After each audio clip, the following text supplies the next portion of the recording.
Faites-moi voir votre papier. Là, vous faites une enquête sur Georges Abitbol, l'homme le plus classe du monde. Oui, vous l'avez connu, vous, hein?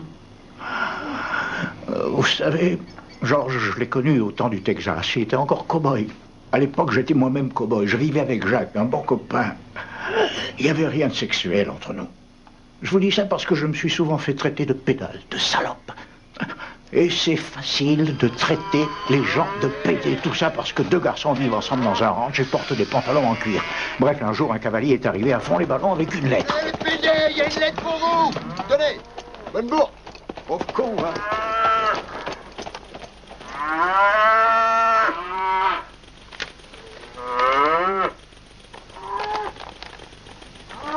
Bon, il y avait quoi dans cette lettre? On sait rien. C'est pas moi qui l'ai lu, c'est Jacques. Bon, bah, racontez-moi des choses que vous savez, pas du rien. Ok, du calme. Je sais pas ce qu'il y avait dans la lettre, mais après, on est parti à cheval vers la ville de Georges. Oh, j'en ai marre. Ah, je te jure, les voyages à cheval, ça me fatigue. Qu'est-ce que t'as? C'est que je commence à en avoir vraiment marre des voyages. Je rêve d'un bon bain dans une bonne auberge. Ah, je te jure. J'ai des pastèques.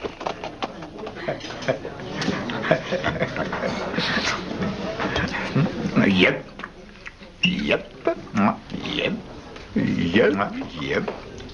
Qu'est-ce qui te prend à dire yep comme ça? Ah, c'est pour dire yep. Ah, c'est pas banal, ça. Chaud devant. Et voilà la spécialité du chef. Parfait, ça a l'air super bon. Bon, maintenant qu'on est là, tu vas peut-être me dire pourquoi on est venu. Tu reçois une lettre mystérieuse et on arrive en courant. J'aimerais bien savoir ce qu'il y avait dedans. C'est une longue lettre épistolaire de mon ami Dino qui m'appelle à la rescousse pour me demander de l'aide pour Georges qui va mal. Qu'est-ce que ça peut te foutre qu'il aille bien ou mal, ce tâcheron? De toute façon, j'ai jamais pu l'encadrer. Merci de m'appeler tâcheron. Ça fait toujours plaisir à entendre, surtout de la part de PD. Vous savez ce que vous mangez là? Non. C'est du steak avec des boulettes entre les doigts de pied. Ça a un bon goût? C'est très agréable, monsieur, je vous remercie. Et la sauce, c'est de la morve séchée. Et toi, tu fais chier. Tu vas finir par les dégoûter. Mêle-toi de tes affaires, toi.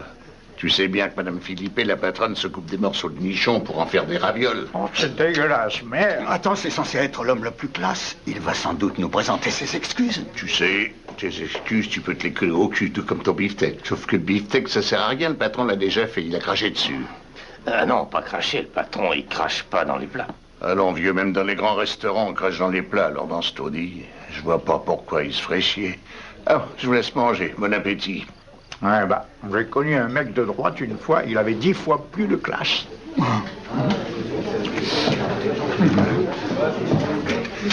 Ah, encore une chose. Je vous conseille d'éviter la mousse au chocolat du patron. Et qu'est-ce qui s'est passé après? Respirez bien. Après, tout ce que je sais, c'est que j'ai eu un accident. J'ai été blessé. Alors, je me suis réveillé amnésique et j'arrivais plus à me souvenir de rien. Vous avez d'autres choses à me raconter sur Georges? Je refuse de manger des ravioles. Mais par contre, je peux vous parler de Madame Philippe. Elle sait faire refaire les nichons, elle. Et je sais de quoi je parle. Et Georges dans tout ça? Ben justement, une fois, j'étais chez les Indiens bilingues. Salut, Hugues. Hello. Salut, Hugues, salut. Salut, les gars. Je suis content de vous voir. Comme je passais par ici, je pensais m'arrêter un peu, à moins que vous vouliez que je parte. Tu peux rester. Pas de problème. Je suis même content que tu sois venu chez nous. J'aimerais bien que tu restes. On va manger des chips. T'entends? Des chips. C'est tout ce que ça te fait quand je te dis qu'on va manger des chips? Mais qu'est-ce qui t'arrive? Pourquoi tu dis rien? Tu fais la tronche ou quoi? Tu me rappelles Georges, politiquement. Georges? Et qu'est-ce que j'ai à voir avec Georges? Rien, en fait. Parce que si on réfléchit bien, moi je suis un vrai démocrate. Georges est un fasciste de merde! Un fasciste de merde! C'est exact. Autant pour moi.